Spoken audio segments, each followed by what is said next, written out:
Voltamos ao vivo com o programa Hora do Povo desta terça-feira para todo o nosso litoral catarinense. Olha que sol lindo, hein, gente, que deu hoje, nessa terça-feira. Você que está em casa, tomando seu café da manhã, já preparando o almoço para a família, né? Já começou o ano letivo, é claro, né? Daqui a pouquinho as crianças já estão em casa também, para quem estuda na parte da manhã. Grande abraço, obrigado pela sua companhia, onde quer que você esteja aqui no nosso litoral catarinense. Hoje, Direito Trabalhista com a doutora Fernanda Kratzer, nossa advogada, e já tem mais perguntas aqui para a doutora. Bom dia, doutora. Trabalhava em uma loja, doutora, de carros e morava nos fundos da loja. Nunca tive minha carteira assinada. O combinado com o patrão era o salário fixo mais a comissão, e eu podia morar no local cuidando e limpando, né, de tudo. Do nada, o patrão me demitiu, fiquei sem lugar para morar e ele não me pagou nada de rescisão. É o risco, né, doutora, de trabalhar sem carteira assinada, né? Peço para a doutora o que posso fazer para garantir os meus direitos. Meu Deus do céu. Difícil assim, né, doutora? Sim, é uma situação que acontece, né? Às vezes a pessoa ela acaba tendo um espaço cedido para residir, mas é muito importante a gente ter aí algumas observações nesse caso. Primeiro de tudo, a moradia ela vai integrar o salário, então tem que ser, pode haver um desconto, inclusive, do salário quando é concedida a moradia. Então, nesse caso, pelo que esse trabalhador falou, o salário dele constituía em salário base, um fixo que ele ganhava todo mês, as comissões pelo que ele vendia, e além disso, a moradia ali, ele também integra o salário. Não tinha carteira assinada, então ele vai poder entrar com uma ação para reconhecer esse vínculo contra essa empresa e pedir então ali tanto o reconhecimento do vínculo quanto o pagamento dessas verbas rescisórias. E o cálculo ele não vai ser somente sobre esse salário base, então vai ter que ser feita a média dessas comissões que ele recebeu durante o período em que ele trabalhou lá, e além disso, o valor do que corresponde à moradia também vai integrar o salário e também tem que ser indenizado no momento da rescisão. Então, as verbas rescisórias vai ser feito um cálculo sobre tudo isso, mas é importante ele buscar esse reconhecimento para poder, então, receber essas verbas rescisórias. Doutora Fernanda, para o nosso telespectador que tem em casa, sempre é bom, né? E eu sempre dou uma reforçada, né, da importância, né? E você que só explicasse para o nosso telespectador a importância que é o trabalhador ter a carteira assinada para garantir e preservar os direitos todos, né, doutora? Como, por exemplo, um acidente, né, doutora? Muitas pessoas acabam trabalhando sem o registro da carteira e pedindo para fazer esse pagamento do que seriam ali os impostos, o INSS ou qualquer coisa do tipo por fora, achando que com isso vão ter alguma vantagem. Mas colocando na ponta do lápis se vê claramente que não é uma vantagem para o trabalhador, apenas para o empresário que deixa de recolher ali seus impostos. Você deixa de receber FGTS, deixa de ter a contribuição para o INSS. Então, em caso de um acidente, de uma doença, acaba não conseguindo afastamento pelo INSS, fica sem a sua renda, perde todas as suas garantias, que foram tantos anos, houve uma luta de tantos anos para se garantir esses direitos ao trabalhador. Então, são vários direitos que você acaba abrindo mão quando deixa de registrar a sua carteira, e depois é um trabalho, né? Você tem que buscar isso por meio de uma ação trabalhista, uma ação que pode demorar meses ou anos para ter esse reconhecimento, vai ter todo um custo para o Poder Judiciário, para o próprio trabalhador, para a empresa, então acaba gerando aí muitos empecilhos para o trabalhador e no futuro também para toda a sociedade. O seu Antônio mandou uma mensagem agora, nesse momento aqui no meu PV, no 47984248870, que é o PV do Adilson Cardoso. Você pode também, para você que anotou certinho, já tirou o print do meu WhatsApp, pode mandar, sem problema algum. O seu Antônio mora lá no interior de Camboriú, está dizendo assim: bom dia, Adilson, bom dia, doutor, estou assistindo o programa, moro aqui no interior de Camboriú, trabalho há 2 anos, né? Trabalho há 2 anos em uma chácara, cuido de uma chácara e percebi agora há pouco tempo que não tem nada de depositado, nem FGTS e nem nada sobre os direitos, doutora. Ele está com medo, ele quer acertar de conta, mas ele está com medo dessa questão, doutora, e pede o que ele pode fazer sobre isso, doutora. Sim, todo trabalhador registrado ele tem que ter o depósito mensal de FGTS. Isso é uma garantia, é uma poupança que o trabalhador tem direito. Quando você baixa o seu extrato, pode ir até a Caixa, acessar o aplicativo da Caixa ou baixar o próprio aplicativo do FGTS para ir acompanhando esses depósitos. É muito importante que se faça isso. Quando você verifica que o seu patrão não está efetuando esses depósitos mensais, você pode pedir, dentre outras coisas, pode né, tentar primeiro uma conversa ali com esse patrão para verificar o que está acontecendo, pedir para ele regularizar. Caso não seja possível por esse caminho, é possível buscar uma rescisão indireta, que é quando o empregado, o trabalhador, demite o seu patrão por ele estar descumprindo com as normas legais. Nesse caso, o TST já reconheceu que a falta de depósito de FGTS ela é uma falta gravíssima cometida pelo patrão e que cabe a rescisão indireta. Então, você pode comunicar ao seu patrão que você não vai mais trabalhar, que você está pedindo que aquilo seja regularizado e que seja feito o pagamento de todas as verbas rescisórias, inclusive emissão de guias de seguro-desemprego, depósito do FGTS e da própria multa de 40% sobre esse saldo que deveria estar depositado. Obrigado pela sua participação, senhor Antônio, e claro, né, todos os trabalhadores aí que nos assistem, você que precisa, né, de repente aí saber mais a respeito de direito trabalhista, é aqui no programa Hora do Povo, toda terça-feira, né, os nossos advogados estão aqui para esclarecer justamente as ações aí, o que envolve, né, o assunto de direito trabalhista. Fique bem informado com a gente aqui no programa A Hora do Povo. Tem mais perguntas aqui na tela do programa A Hora do Povo desta terça-feira. Marco, obrigado pela sua participação. Bom dia, doutora. Trabalho por dia numa empresa de vigilância. Meu contrato é 8 horas diárias, doutora. No intervalo da janta, a empresa dá a refeição e eu faço a refeição na cantina. Esse tempo entra nas 8 horas, doutora, já que permaneço dentro da empresa? Não, o fato da empresa estar fornecendo alimentação não tira daquele momento, daquela hora de intervalo, a sua característica de intervalo. Então, ela não é uma hora trabalhada, ela não vai entrar nessas 8 diárias que esse trabalhador tem que cumprir todos os dias. Então, quando o trabalhador tem que cumprir aquela jornada, tem que retirar desse cálculo a hora do intervalo, que a hora do intervalo é um momento de alimentação e descanso, né? É um momento que você pode estar à disposição do seu patrão. Porém, caso a empresa, nesse horário de intervalo, fique cobrando do trabalhador informações, fique cobrando que ele volte ao trabalho, ele não consegue, então, descansar naquela hora de intervalo, então, essa hora vai ter que ser remunerada como hora extra. Mas, como regra geral, a hora do intervalo não entra na duração diária ali da jornada de trabalho. Falando em vigilância, tem uma vigilante. A Marília está dizendo assim: bom dia, doutora, bom dia, Dilson. Estou assistindo o programa aqui em Balneário Camboriú. Trabalho em empresa de vigilância já há 3 anos. Trabalhava no período diurno, agora me passaram para o período noturno. Gostaria de saber se vai haver diferença em questão de só hora extra eu vou ganhar ou terei outros direitos também por mudar de horário, doutora, para a noite agora?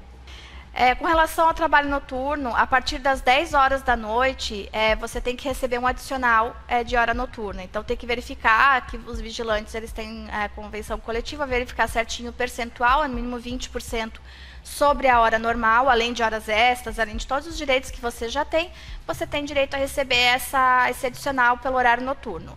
O que também é muito importante com relação à hora noturna, você só pode mudar do horário diurno para o horário noturno se você concordar. Então, o trabalhador tem que expressamente concordar com essa mudança. Não. Quer que o funcionário mude, simplesmente, não é o horário noturno, não. Porém, o oposto, sim. Eu já trabalho em horário noturno e a empresa quer me passar para o horário diurno, ela não precisa da minha autorização. Por que isso? O horário noturno ele é considerado prejudicial à saúde do trabalhador. Então, para que eu vá trabalhar à noite, eu preciso estar ciente disso e eu preciso concordar.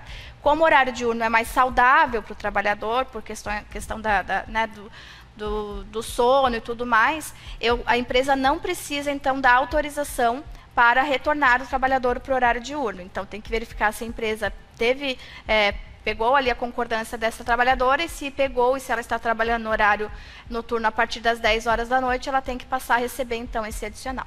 Perfeito, doutora. 10 horas e 55 minutos.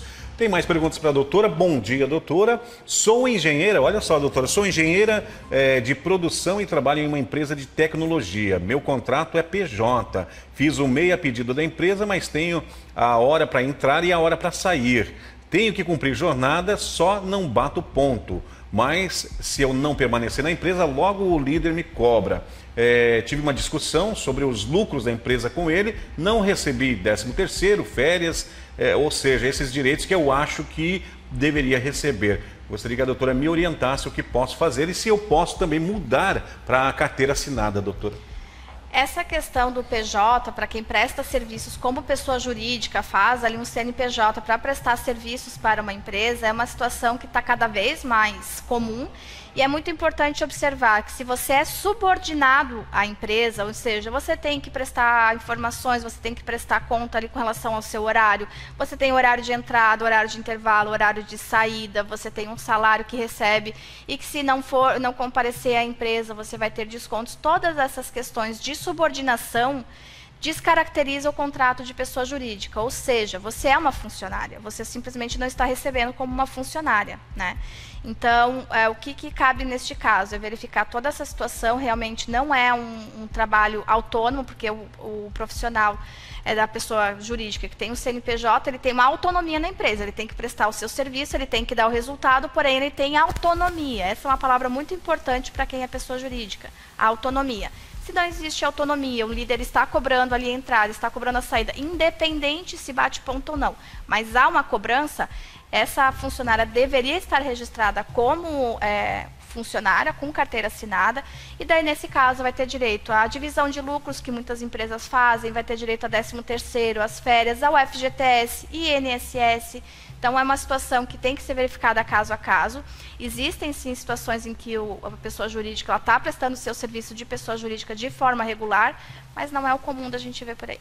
Muito bem, doutora. 10h56, envia sua pergunta, sua questão. Hoje, direito trabalhista, doutora Fernanda Kratz. Tem uma pergunta aqui, doutora, a Rosane, trabalha aqui no supermercado, ela enviou aqui no PV também, do Adilson Cardoso. Bom dia, doutora, bom dia, Adilson. Trabalho em supermercado numa cancela, tem uma guarita e eu cuido do estacionamento. Só que o acerto com a empresa foi de apenas ficar na guarita cuidando dos carros que entram e saem.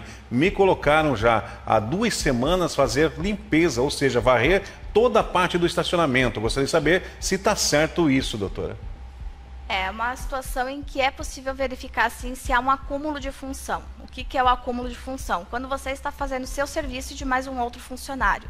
O que acontece muitas vezes? A empresa, ela contratou, né, você ali para ficar nessa guarita e contratou um funcionário para limpeza. Verificou que de repente ela poderia retirar aquele funcionário, retirar aquele custo do funcionário da limpeza e colocar para você essa responsabilidade. Nesse caso, é possível sim se buscar ali o reconhecimento de um acúmulo de função.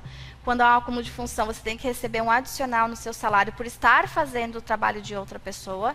E se for este o caso, daí pode buscar ali, tanto com a própria empresa, é muito difícil da empresa reconhecer de forma voluntária, senão tem que entrar com uma ação trabalhista para se buscar esse reconhecimento, que não é tão fácil na Justiça do Trabalho, o acúmulo de função, mas existem situações específicas, sim, que é possível se buscar esse reconhecimento. Perfeito, você tem direito, é só ficar de olho sempre aqui ligadinho no nosso programa A Hora do Povo, toda terça-feira, Direito Trabalhista.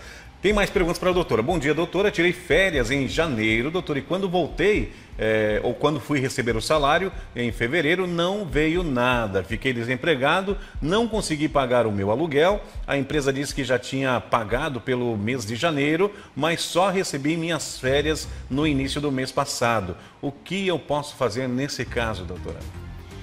O pagamento de férias é algo que gera muitas dúvidas no trabalhador, a gente vê isso acontecer. O que acontece? Quando você recebe as suas férias, você tem que receber essas férias antes das férias começarem. Então, você está recebendo de forma antecipada por aquele mês. Se você tirou as férias em janeiro, você, início do mês até o 5º dia útil de janeiro, deve ter recebido o salário referente a dezembro. E antes do início das suas férias em janeiro, recebeu também as férias, que é o salário daquele mês mais 1/3.